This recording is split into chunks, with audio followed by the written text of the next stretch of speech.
Bueno, vamos a orar. Amado Padre Celestial, gracias, Señor, por ser nuestro Padre.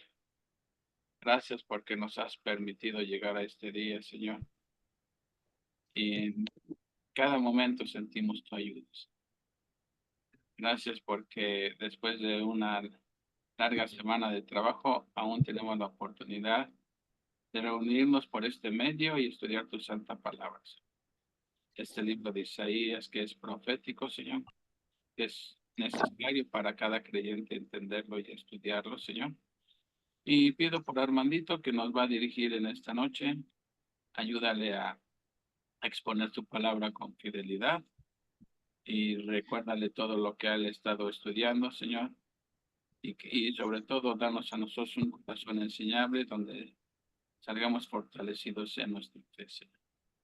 Te pido por los que aún no han llegado, Señor, que pronto estén aquí y ponemos este tiempo en tus manos y te pedimos que lo bendigas. En el nombre de Cristo te lo estamos pidiendo.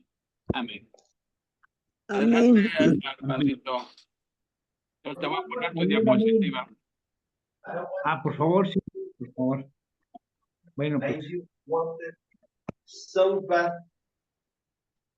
este capítulo es precisamente la continuación del juicio del ay, prácticamente viene siendo el quinto ay, del que nos hablan en los capítulos del 28 al 33. Entonces, en el anterior se había promulgado un ay, o se había dicho un ay, acerca de los líderes de Jerusalén, que estaban empeñados en querer la ayuda de Egipto. Y aquí se les vuelve a pronunciar el profeta Isaías nuevamente para recordarles y para eh, testificarles que el Señor los puede castigar por el pecado para empezar, el pecado de incredulidad y el pecado de desobediencia. Bueno, vamos a ver aquí precisamente la denuncia a los que ante la invasión a Siria confiaron en los egipcios y no en Dios para su socorro. Entonces, vamos a ver aquí el primer versículo. Dice, el título es: los egipcios son hombres y no dioses. Hay de los que por ayuda y confían en caballos y su esperanza ponen en carros, porque son muchos, y en jinetes, porque son valientes, y no miran al Santo de Israel, ni buscan a Jehová. Bueno, este nuevo juicio que les pronuncia Isaías, pues como comentábamos, va sobre los consejeros del rey. Está ahí Ezequías, el rey Ezequías, que en aquel entonces era el rey de Judá, ya se había arrepentido. Isaías ya había hablado con él, y puesto que se veía la amenaza del ejército de Asiria, ya lo tenían, iban a sitiarlo, iban a rodearlo, venían bajando de la parte norte, destruyendo y capturando a todos los pueblos de Judá, y se lo estaban llevando en cautiverio. Solo quedaba Jerusalén. Isaías, perdón, Ezequías se arrepiente, y es como llega la ayuda a al pueblo de Judá. Pero sin embargo, sus consejeros seguían de necios, no creían que el Señor los iba a poder ayudar, y precisamente van, en el capítulo anterior vimos que fueron a pedir ayuda a Egipto, cuando el Señor ya les había prohibido que no se atrevieran, o que no necesitaban ayuda de los hombres, ¿no? Y mucho menos de Egipto, donde habían salido, que habían sido esclavos durante casi 450 años, y los había sacado el Señor. Entonces, ahí va contra los que creen que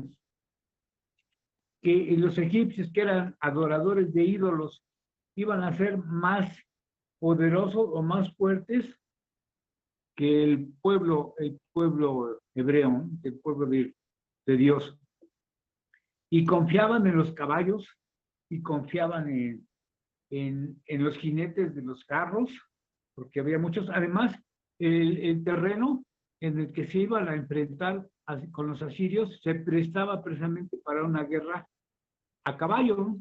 A caballo y con carros. Era la parte del collado arriba de las montañas de Israel, de Judá, mejor dicho, de Jerusalén. Hay un collado, según estuve viendo por ahí, en el cual se prestaba precisamente, pues querían ellos los carros y los caballos. Pero y una vez más les está diciendo el profeta que por haber confiado en los hombres, por haber confiado en los caballos y por haber confiado en los carros y todo el personal de Egipto que se prestaba, ¿no? Y sin embargo, Egipto pues, les negó la ayuda también. Porque ya sabían que no podían contra el ejército de Asiria. Entonces, además les dicen aquí en el último párrafo, dice, no miran al Santo de Israel ni buscaron a Jehová. Precisamente por no confiar en Dios, el Señor iba a castigar tanto a quienes prestaran ayuda, en este caso sería Egipto, y al igual que a los que pedían ayuda, en este caso los de Judá, porque por la desobediencia y porque el Señor pues es muy celoso y no permite que intervenga. Además, bueno, pues vamos a ver aquí, en el versículo 2 aquí, pero también es sabio y traerá el mal y no retirará sus palabras. Se levantará pues contra la casa de los malignos y contra el auxilio de los que hacen iniquidad. Aquí el profeta nos está mencionando y además, aquí hay algo muy interesante porque es la primera vez que se dice en el Antiguo Testamento que el Señor es sabio. Sabemos que es sabio, es más sabio que los mismos líderes de Judá, pero además es todopoderoso, es sabio y además, bueno, no solo es sabio, sino que también es infinitamente poderoso. Omnipotente, omnisciente, omnipresente.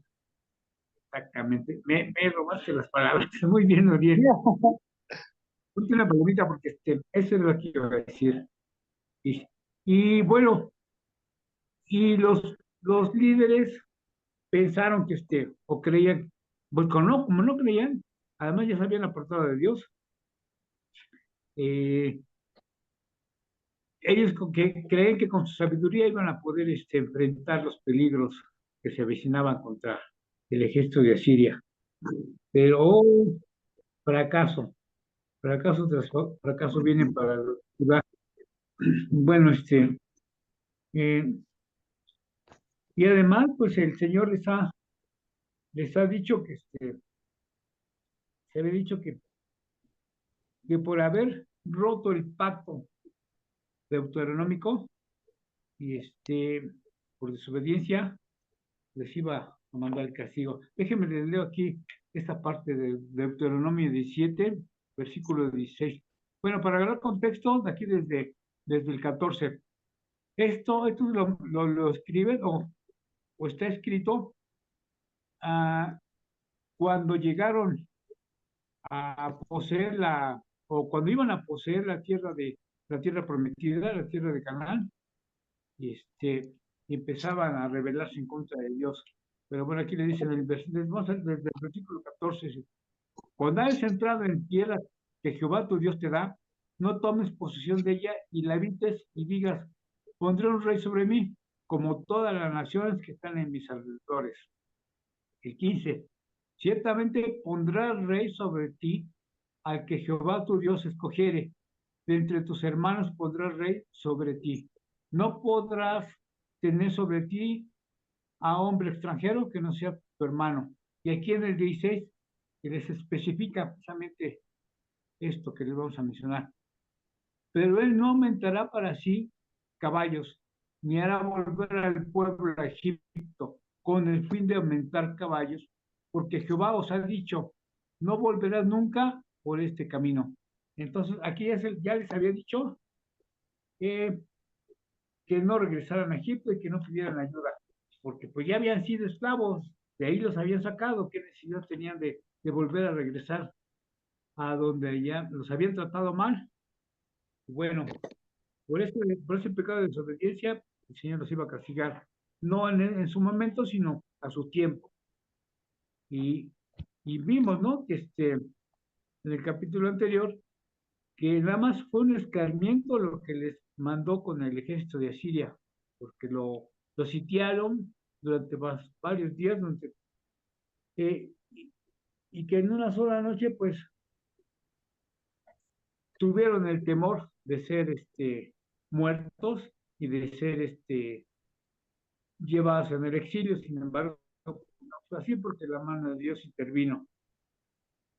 Pero ahí estaban las consecuencias, ¿no? De la desobediencia, del pecado mal. El versículo 3 nos dice, y los egipcios hombres son, y no Dios, y sus caballos carne, y no espíritu. De manera que al extender Jehová su mano, caerá el ayudador y caerá el ayudado, y todos ellos fallecerán a una. Bueno, están mencionando Isaías que pues no tenía caso que confiaran en ellos, porque pues al fin de cuentas los egipcios eran seres humanos mortales como todos los hombres, y que de alguna manera pues no iban a servir de nada para ayudar a Judá. Además ya habían sido vencidos por el ejército de Asiria, tanto los egipcios, como los de hablado de los filisteos también habían sido ya casi destruidos. Y bueno, ahí estaba la diferencia, ¿no? Iban a ser destruidos tanto Egipto como Judá, como decíamos a su tiempo. El Señor tiene su tiempo es bendito. Él hace todo a su tiempo, no al tiempo de nosotros. Bueno, ahora dice aquí en el versículo 4, porque Jehová me dijo a mí de esta manera, como el león y el cachorro de Dios rugen sobre la presa, y así se reúne, y si se reúne cuadrilla de pastores contra él, no se espantarán sus voces, ni se acobardará por el tropel a pelear sobre el monte de Sión, sobre su collado. Aquí está, el profeta nos está mencionando en una forma de lenguaje, y nos está poniendo como ejemplo al león. Un león, bueno, para empezar, el Señor así lo había dicho, se lo había dicho a Isaías. Isaías se lo está mencionando al pueblo de Judá. Como un león defenderá a su pueblo. Sabemos que un león cuando ataca a su presa, cuando la mata, aunque haya muchos, se les llama aquí a los que cuidan las ovejas, no a los pastores. Aunque se reúnan muchos pastores y lo espante con piedras, con palos, con gritos, pues van a tener el temor de acercarse, porque saben que un león los va a matar. Entonces, el león, aunque oiga el ruido y traten de espantarlo, pues el león seguirá, se llevará la presa y no se espantará. De esa manera el Señor va a auxiliar a su pueblo, a defenderlo como si fuera un león en contra de cualquier amenaza, tanto a Siria, vamos, y esto siempre y cuando él proteja a su pueblo y siempre y cuando el pueblo sea obediente y sea eh, vamos, que sea la voluntad de Dios. Porque más adelante vimos que sabemos que casi 130 años después, como castigo, como desobediencia del pueblo de Judá por haber caído en la idolatría y olvidarse del Señor, el Señor también se olvida de ellos y les manda su castigo a través de Babilonia, a través de Nabucodonosor. Eso fueron ya 130 años después. En este momento, lo que está diciendo es precisamente que esto lo estaba haciendo el Señor precisamente para que se arrepintiera el pueblo de Judá, el pueblo de Jerusalén, y volvieran a Él. Es una manera de enseñarles cómo los protege el Señor. ¿A dónde vas? Dice aquí que en uno de los comentarios, dice aquí, cuando un león se lanza sobre su presa, aunque se reúnan muchos pastores contra él, no le espantarán, no se atreverán ni siquiera a acercarse a él. Lo más que pueden hacer es ruido, pensar que sus voces los van a espantar, pero él no hace caso de dichas voces. Dice, así descenderá Jehová de las huestes a pelear sobre el monte de Sión a favor de Jerusalén. Y bueno,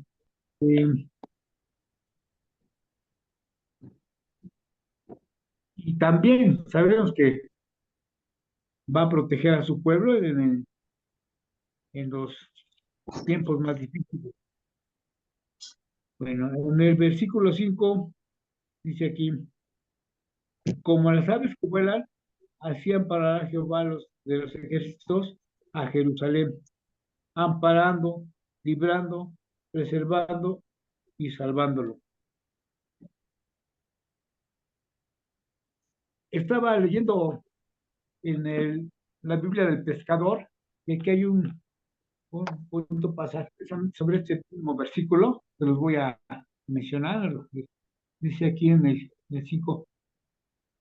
El Señor del ejército, de los ejércitos celestiales se moverá en el aire sobre Jerusalén y la protegerá como un ave protege su nido. Defenderá y salvará la ciudad, pasará sobre ella y la rescatará. Ahorita vamos a hacer mención acerca de esto. Aquí vuelve a hacer otra mención, Isaías, utilizando una forma de lenguaje, haciéndonos una referencia sobre las aves. En este caso puede ser un águila, la cual sabemos que cuida mucho a sus polluelos y los protege con sus alas para que nadie las maltrate. Busca la comida, llega, les da de comer y anda dando vueltas alrededor, evitando que se acerque algún depredador para que se los lleve. De esa manera, pues pasa y pues protege y así el Señor protege a su pueblo con sus alas. Y precisamente en este punto donde mencionamos aquí qué pasa, encontré algo que ¿se acuerdan que cuando estaban celebrando la Pascua, una noche antes de salir de Egipto, llegó el ángel y mató a todo el primogénito de los egipcios? De esa manera pasó. Ese vocablo se llama Pasach, que únicamente ocurre aquí, en lo que estaban leyendo aquí en este versículo 5 y en Éxodo. Y precisamente hace referencia al ángel exterminador que pasaba sobre las casas de los israelitas cuando mató a todos los primogénitos de los egipcios. De ese modo iba a ser totalmente destruido el ejército asirio. Ya lo habíamos mencionado, ya lo habíamos visto en Segundas de Reyes, incluso en Crónicas, en Segunda de Crónicas también lo vimos, la manera en que murieron el ejército asirio. Del mismo modo iba a ser totalmente destruido el ejército asirio, iba a morir de pestilencia, pero ninguno de los sitiados, o sea, en este caso ninguno de los de Jerusalén, iba a contraer la infección. De este modo, iba a pasar de nuevo sobre las casas de su pueblo para preservarlos. Sabemos que como hemos visto en los capítulos anteriores, en una sola noche el ángel de la destrucción, el ángel de Jehová, mató a 185,000 soldados egipcios, asirios, y los únicos que quedaron fueron, como mencionaba en ese capítulo de Segunda de Reyes, como que un niño podía contarlos con su propia mano, ¿no? En este caso serían Rapsacés y algunos otros comandantes del ejército que salieron espantados cuando vieron tanto cadáver muerto en una sola noche.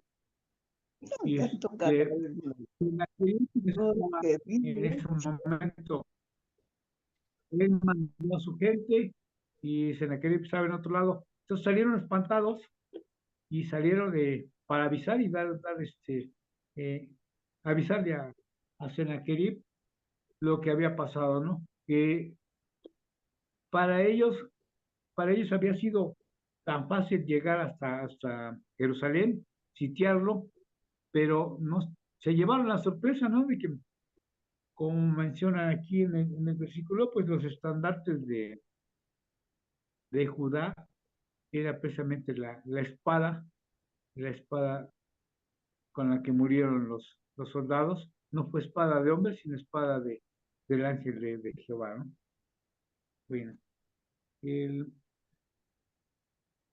así es como menciona este versículo, o da referencia a cómo iba a ser salvado su pueblo y de qué manera iban a morir los, los soldados asirios. Dice el versículo 6. Bueno, pues ya que los iba a librar, les menciona aquí, dice, ya que van a ser librados, o que van a ser liberados, les menciona aquí que se tienen que arrepentir, ¿verdad? En el versículo 6 dice, volver a aquel contra quien se rebelaron profundamente los hijos de Israel. ¿A qué se refiere aquí este versículo? Sabemos que el pueblo de Dios se rebeló contra Dios, fueron apóstatas, se desviaron de la religión, abandonaron, y ya no creían en el Señor, pero no dejaban de ser sus hijos, los hijos de Dios. Y de esa manera, pues les dice el Señor a través de Isaías, arrepiéntanse, vuélvanse al Señor, y su apostasía se quedará en el olvido. Regresarán nuevamente a creer en Dios, porque Él los protege, Él es de ellos, de Él es el que tiene que depender. Igual a nosotros cuando se nos dice, bueno, ya moriste, cuando el Señor Jesús murió en la cruz, tú moriste junto con Él, al ser bautizado, al haber aceptado a Jesús como Salvador, fuiste bautizado espiritualmente y de esa manera, pues eres protegido por el Señor. De esa manera, nosotros somos bendecidos, somos, somos salvos, somos salvados por Él y sabemos que podemos estar en la eternidad con el Señor. Y tenemos Amén.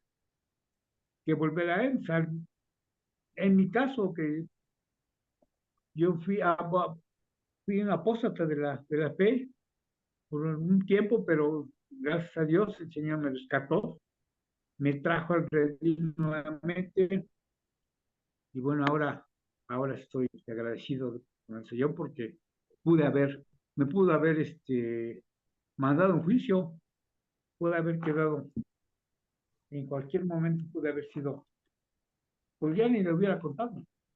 Sin embargo, pues gracias a Dios que estamos aquí.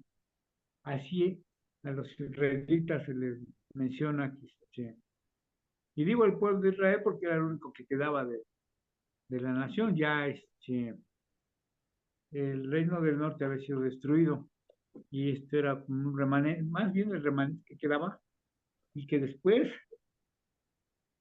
pues, que desobedeció, tuvo que pagar las consecuencias, pero que igual nuevamente el remanente volvió al Señor, y es actualmente lo que queda de Israel.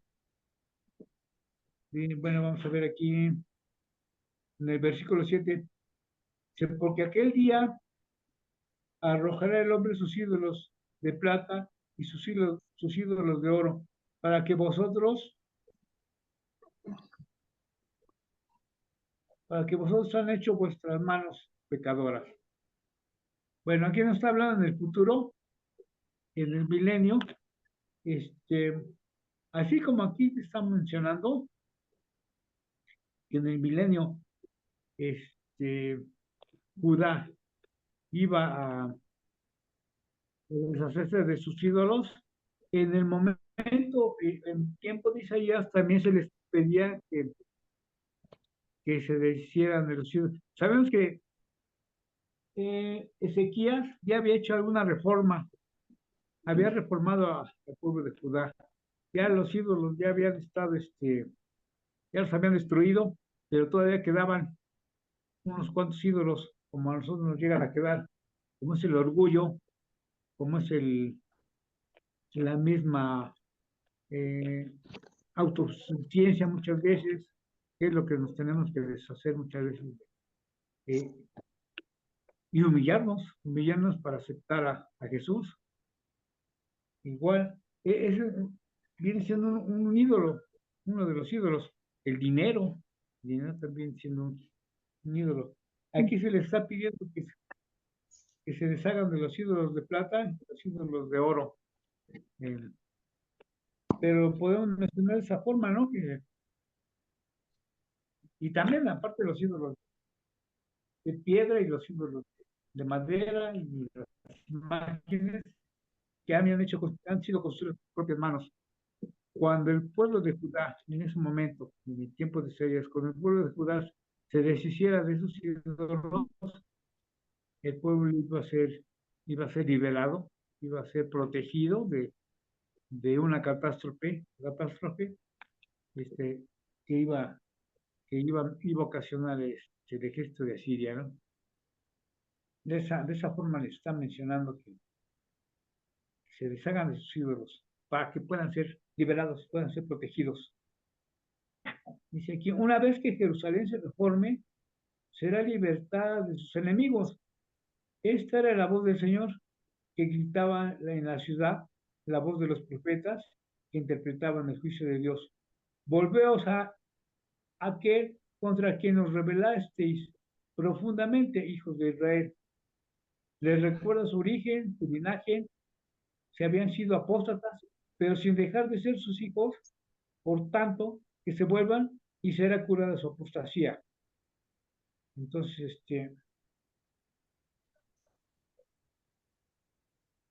y en aquel día, pues, se menciona aquí que posiblemente sea, bueno, más bien sería en el reino milenario, que arrojará cada uno sus ídolos, pero aunque lo habían de hacer también externamente en tiempos de sequías, solo al final de los tiempos lo harán de todo corazón. Sabemos que en el final de los tiempos, mucha gente de Judá, mucha gente, los hebreos, muchos judíos se van a arrepentir y van a volver, van a aceptar a Jesús como el Mesías, como su Salvador.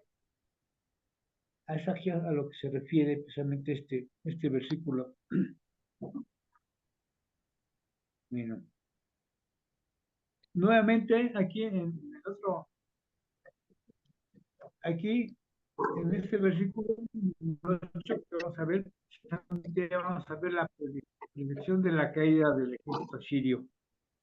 Ya les había mencionado en este versículo, en el versículo 5, cómo iban a morir, pero nuevamente se lo repite Isaías Dice en el 8, entonces caerá Asiria. O sea, ya que se hayan deshecho de sus ídolos, van a poder ser, que empiecen a obedecer, entonces iban, o que se arrepintieran, mejor dicho, entonces el Señor iba a actuar para defenderlos.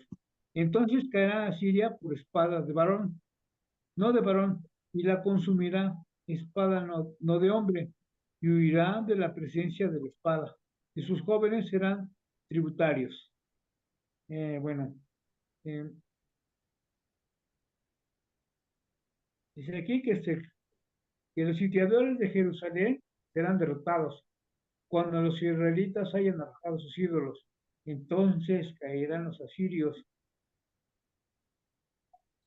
El ejército asirio quedará en el lugar donde se haya, muertos todos sus componentes por la espada de Dios en manos de un ángel.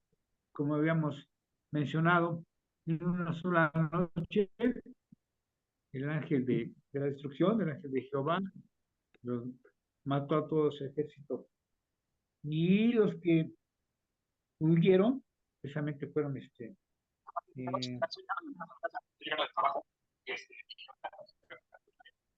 no se escucha, perdón. Dice aquí, el ejército sirio quedará en el lugar donde se haya. Muertos todos sus componentes por la espada de Dios en manos del ángel. Lleno de terror, huirá el que es su fortaleza, o sea, es decir, el rey de Siria, sus príncipes, es decir, los jefes del ejército sirio, se espantarán, se desmayarán de la manera en que van a haber destruido o que vieron destruido a todo su ejército.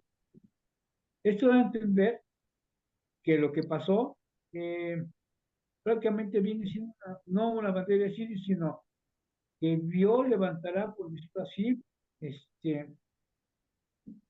a Jerusalén, precisamente con la protección de Dios, ¿no? Con la protección del ángel. Al día siguiente, cuando Jerusalén despertó, cuando al rey le informaron que todo el ejército de Siria había sido muerto por la mano de Jehová, por la mano del ángel, eh, pues Ezequías dio gracias a Dios, dio gracias al Señor por la liberación de su pueblo. Y por último vamos a ver este versículo, y de miedo pasará su fortaleza, y sus príncipes con pavor dejarán sus banderas, y dice Jehová, cuyo fuego está en Sión y su horno en Jerusalén. Este último versículo lo que nos da a entender precisamente que se huyen, los pocos que quedaron, huyeron, favorecidos, espantados, y dejaron la comida, dejaron a sus muertos, dejaron a todo el mundo por allá, en el mismo lugar donde se habían hecho su campamento. Ahora, ¿a qué se refiere el fuego el fuego de extensión? Posiblemente sea donde se hacía el holocausto, donde se hacían los sacrificios, es a lo que da a entender, pero también da a entender que para el Señor viene para proteger a su pueblo. Cualquiera que se atreva a acercar o cualquiera que se atreva a hacerle daño a Jerusalén o a Israel, el pueblo de Israel, serán muertos, serán protegidos por fuego, como si fuera una barrera que protege a todo Jerusalén. Y quien quiera atravesarlo, pues perderá su vida, ya sea por fuego, ya sea por espada, pero no de hombre, sino por las manos de Dios. Dice aquí esto, el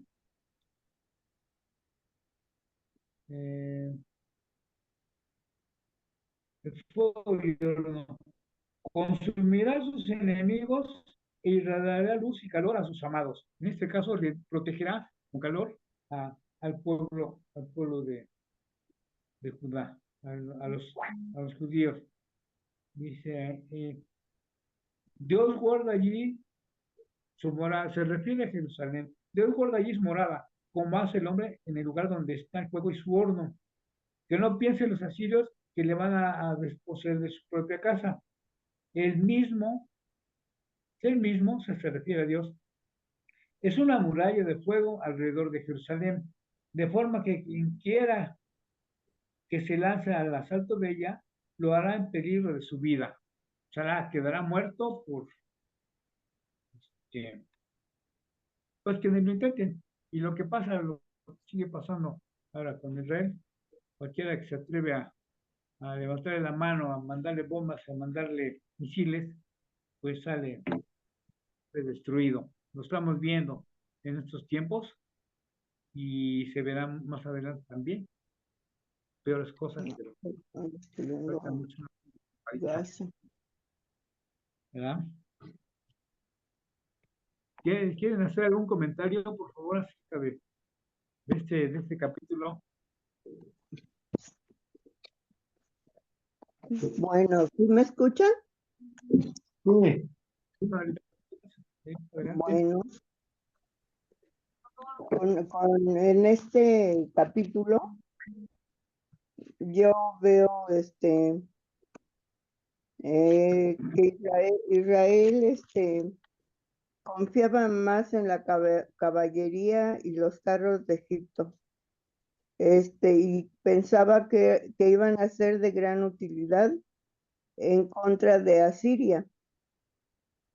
No buscaban a Dios, no tenían la confianza en Dios, sino en Egipto, en su ejército. Y aquí también dice, ¿no? ¿Cómo querían depender de Egipto para enfrentarse a Asiria? Deberían confiar en Dios, dice, no en los hombres. Si confían en Dios, Él los protege, porque Él te creó a su imagen y semejanza. Eso es lo que yo veo aquí en este corto capítulo de Isaías. Es todo. Gracias. Sí, Manuelita, pero aquí nos va a entender también que a nosotros, como cristianos, debemos depender precisamente de Dios. Debemos depender de Jesucristo. Sabemos que tenemos con Él la salvación, sabemos que tenemos con Él la vida eterna cuando moramos, vamos a llegar a Él.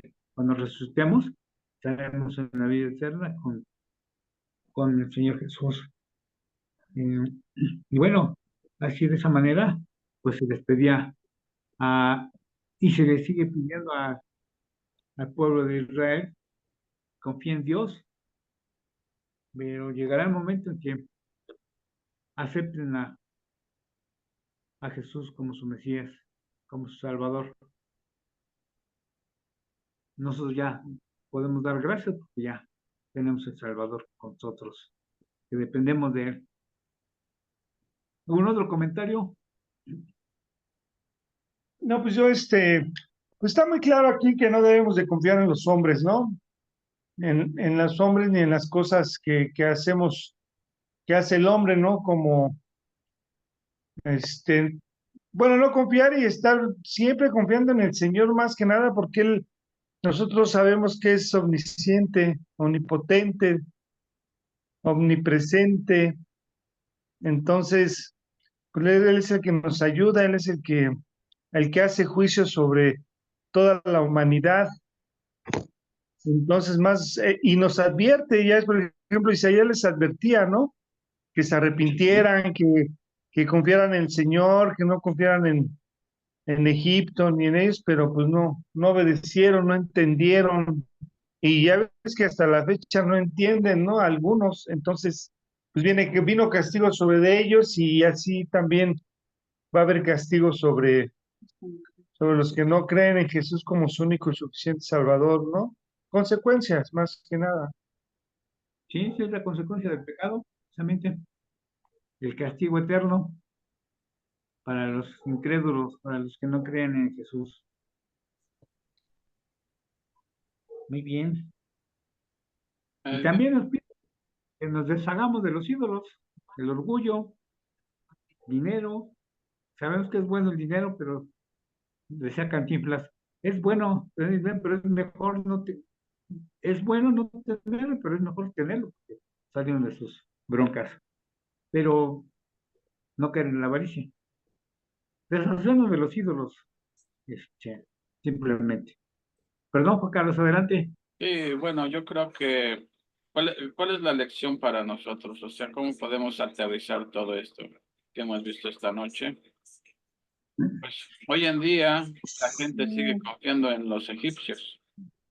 Y cuando digo en los egipcios, Sí, la gente está confiando en sus obras en vez de Sí. confiar en Dios. Porque aquí, por ejemplo, lo que está en juego es la salvación eterna. Y ahí podemos aplicarlo. Normalmente la gente, díganme ustedes, ¿en qué confía la gente para llegar al cielo? ¿En qué están confiando? En sus En obras, el obras. dinero. en sus obras exactamente. O sea, las obras aquí podríamos decir que en la analogía son los egipcios. Confiar en los egipcios es confiar hoy en día en las obras, en vez de confiar en la palabra de Dios, que dice que vida eterna a todo aquel que crea en Jesucristo. Ahí está la vida amén. eterna. Porque por gracia sois salvos por medio de la fe y eso no de vosotros. Sí, pues es un regalo de Dios, no por obras para que nadie se gloríe. Y la gente tristemente dice creer en Jesucristo, pero al mismo tiempo pone cierto grado de confianza en sus obras. Pero ni aunque se vayan a bailar a Chalma, ¿sí? Les ayuda a obtener la vida eterna. Entonces yo creo que es bien clara este pasaje, ¿sí? Debemos confiar plenamente en la palabra de Dios. Y la palabra de Dios dice que Jesucristo es el único camino hacia el Padre. Que el que ponga su confianza, su fe 100% en Él, tiene vida eterna. Amén. Y no podemos decir creemos en Jesucristo y al mismo tiempo creer en las obras. No, el que confía en sus obras, hace cuenta que está matando la gracia de Dios. Entonces creo que sí es muy, muy ilustrativo este pasaje, ¿no? Para que podamos entender realmente qué tengo que hacer para ser salvo. Le preguntaron a Pablo en la cárcel, dijo, cree en el Señor Jesucristo y serás salvo. No le dice, pórtate bien, haz buenas obras, no, le dijo, cree en el Señor Jesucristo y serás salvo. Las buenas obras que dan gloria a Dios vienen como consecuencia de la fe. No son la Así. raíz de la salvación, sino la consecuencia. Muy bien, eso era mi comentario y no sé si ya no hay más comentarios. Podemos ir a descansar. Muy bien, Armandito, no llegó Brendis para la otra. Sí, había dicho que si podía, se iba a conectar si llegaba a tiempo, pero decía anda. Que se iba a Oaxaca, ¿no? O a Veracruz. Pues yo ya ni sé. No, Sabe más Armandito ya, que ya, nosotros. a mí me comentó hombre hace rato que andaba con Paco, con su esposo, en el carro, pero que hay mucho tráfico, hay muchas inundaciones, entonces tiene que ir a rodear la ciudad para poder llegar a su casa. Y si llegaba a tiempo, se conectaba. Entonces le Había, dijimos que había, pidiera. había muchas inundaciones y ahora muchos socavones, porque ya también están de moda los socavones. El agua No, y ahí lo también llegué proporciona. ayer antier que cerraron una avenida principal que está ahí por San Pedro Cholula, creo que es por la recta de Cholula, algo así. Pues desvían todo el tráfico y peor tantito con las inundaciones, peor tantito. Sí. Bueno, Hemos, muy bien. Pues le Uriel, dije que íbamos a pedir a Dios. Bueno, No sé bien. ya no escuché el último. Pues si nos puedes no se despedir, escucha. Uriel.